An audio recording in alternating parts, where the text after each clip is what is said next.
it's you! Hello, Graham Littles. It's Graham Ninny. So happy to be reading a story with you, an art book story with you to be exact, because it's Sunday! Yay!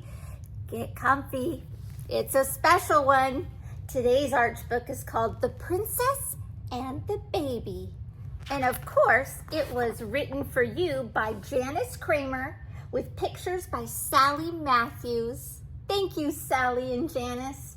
This is based on the second book in the Bible, Exodus chapter 1, verses 8 through chapter 2, verse 10. So 1 and 2 of the book of Exodus, The Princess and the Baby. Let's get into it. The wicked king of Egypt was as worried as could be.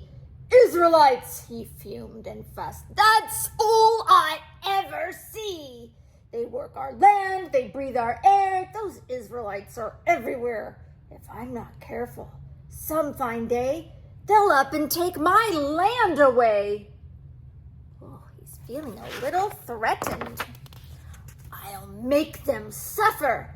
Then they'll leave and Egypt will be mine. Those Israelites will know this king is not without a spine. He made them carry stones and sticks and great big heavy loads of bricks. And worst of all, he planned to kill the baby boys of Israel. He sounds pretty cruel. Oh, what a wicked man he was to think of such a thing. But many of the Israelites were smarter than the king. They hid their baby boys from sight and kept them hidden day and night. They prayed and prayed that God above would help them with his strength and love.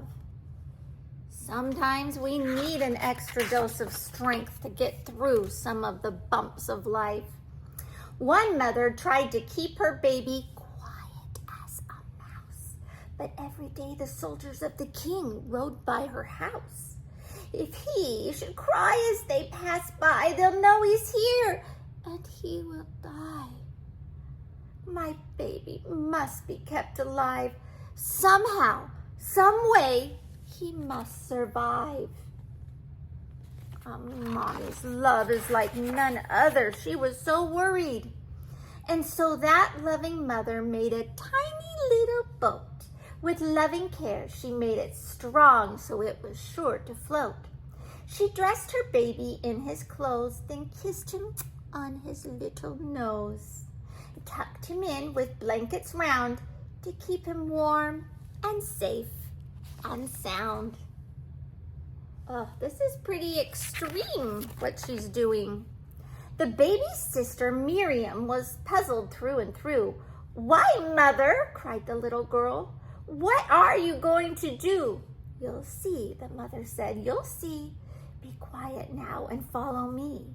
Then out the door with cautious eyes, she looked for soldiers passing by. The way was clear. She gathered up her baby, boat and all. Stay right beside me, Miriam. Be careful not to fall. They walked together 1 long mile until they reached the river Nile. And then the little girl began to understand her mother's plan. What do you think her mother's plan is? And when they reached the river's edge, they put the strong boat in, then laid the baby down inside. No water touched his skin. He didn't cry or make a peep.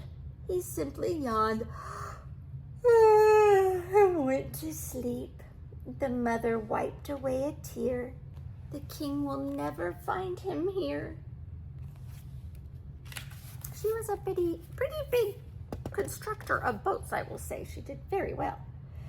Oh, mother, said the little girl, I'll stay with him all day. If anyone should come, I'll just pretend I'm here to play. The mother kissed her daughter's face and held her in a long embrace. My little girl, she said with pride, has suddenly grown up inside. She loved her brother, of course. With that, the mother hurried home. She had been gone too long. Now would the soldiers start to think that something had gone wrong? Poor Miriam was all alone. She sat for hours on a stone and watched the baby slumber on. How strange it seemed with mother gone. So she's guarding that sweet baby, making sure he's safe. Then suddenly she heard a sound upon the river path. 3 ladies, whispered Miriam. They've come to take a bath. Oh no, the one that's chattering, she is the daughter of the king. He murders little babies. I mustn't make a noise. That would be very scary. She ducked and hid, but all was lost. They'd seen the little boat. Why, look, the princess cried aloud, the little baby boy afloat. She picked him up, and how he cried. An Israelite, the princess sighed. Oh, but he's so sweet, as sweet can be. I'll take him home to live with me. How do you think she knew he was an Israelite right away? The ladies hadn't noticed that young Miriam was there, so she approached them now as if she didn't have a care. Hello, she said, I'm almost 9, and don't you think the weather's fine? What have you got there? Why, goodness me, is that a baby boy I see? Wow, Miriam's a pretty good actress. Why, yes it is, the princess said. I found him floating over there. Well, you'll need a nurse, said Miriam, to give him proper care.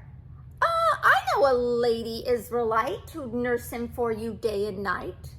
The princess answered thankfully, oh, please go and bring her here to me. So I think their nurse would be like a nanny and able to feed him.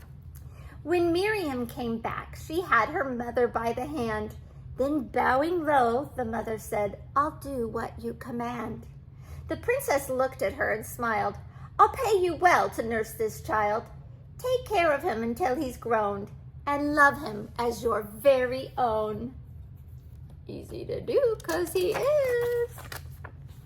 The mother's eyes were filled with tears. Her heart was filled with joy. She praised the Lord for giving back her little baby boy. And Miriam was happy too, for deep within her heart she knew there must have been some reason why God hadn't let her brother die. He didn't take him home yet. Who do you think that baby was? Stay tuned. I'll give you a hint. It starts with an M and rhymes with poses. Moses. Oh, Moses. Stay hopeful, stay true, and be wonderful, special little you.